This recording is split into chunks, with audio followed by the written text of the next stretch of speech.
Welcome back to Shabnam's cooking. இப்போ வந்து நம்ம 1/2 கிலோ மட்டன் ஃப்ரை பண்ண போகிறோம்.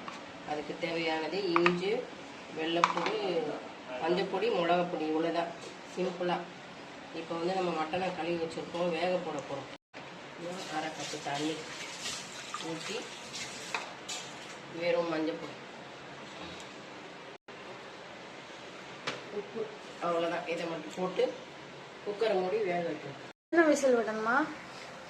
3 விசில் விட்டால் போதும், நல்லா வந்துடும். இப்போ மட்டனை வேக வச்சு எடுத்தாச்சு. ரொம்ப சிம்பிளான மட்டன் ஃப்ரை.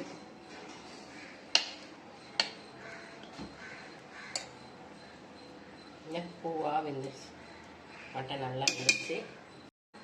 இப்போ நம்ம வானல் வச்சு பொரிக்க போகிறோம். இப்போ வானல் வச்சாச்சு. எண்ணெயை ஊற்றிட்டு தேவையான அளவு எண்ணெயை ஊற்றி வச்சு கொஞ்சம் வெள்ளைப்பூடு, அடுத்து இஞ்சி, வெள்ளைப்பூடு இன்னும் கொஞ்சம் போட்டுக்கலாம் தாராளமாகவே.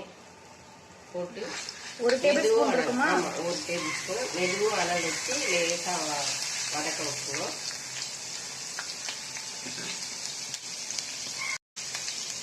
உப்பு ஆல்ரெடி நம்ம மட்டனில் கொஞ்சம் உப்பு போட்டிருக்கோம். வேக வைக்கும் போது போட்டிருக்கீங்களா? அரை உப்பு போட்டிருக்கு, இதில் அரை உப்பு போட்டு. மட்டனில் வந்து மஞ்சத்தூள் உப்பு போட்டு வேக வச்சிருக்கீங்க. அதில் இஞ்சி பூண்டு பேஸ்ட்லாம் சேர்க்கல? இல்லை, மிளகா போட்டு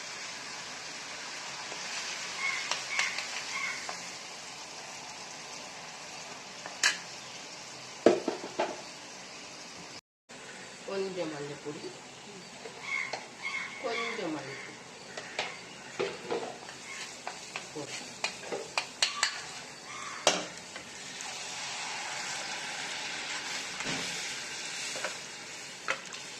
வேக வச்சு மட்டன்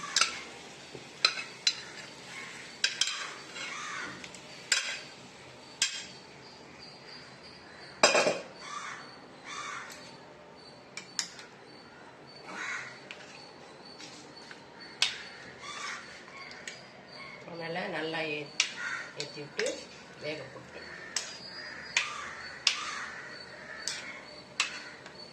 இது அப்படியே நல்லா ட்ரை ஆகணும். ஆமாம், இது நல்லா வெந்து தண்ணி சுண்டிடும்.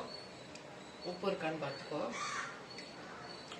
நல்லா எண்ணெய் பிரிஞ்சு வெளியில் வரும். இன்னும் கொஞ்சம் உப்பு. இப்போ மூடி போட்டு மூடிடுவோம். எவ்வளோ நேரம் வைக்கலாம்? ஒரு 15 மினிட்ஸ். ஸ்லோ ஃப்ளேமில் வச்சுக்கலாமா? ஸ்லோவில் வச்சு.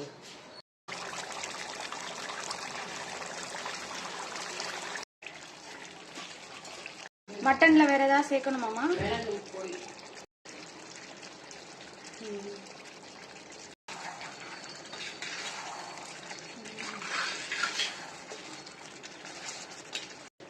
இன்னும் கொஞ்சம் ட்ரை ஆகணும். ட்ரை ஆகும், ஆஃப் பண்ணிக்கலாம், அவ்வளோதான்.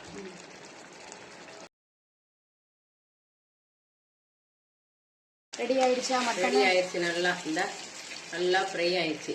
நல்லி எலும்புல இருந்து அந்த கறியெல்லாம் கலந்து வந்துருச்சு, நல்லா வெந்துருச்சு. அவ்வளோ இப்போ ஈஸியான மட்டன் கறி ரெடி ஆயிடுச்சு. நீங்களும் வீட்டில் செஞ்சு பாருங்கள், ட்ரை பண்ணுங்கள். லைக் கொடுங்க, கமெண்ட் சொல்லுங்கள். தேங்க்யூ ஃபார் வாட்சிங் மட்டன் ஃப்ரை.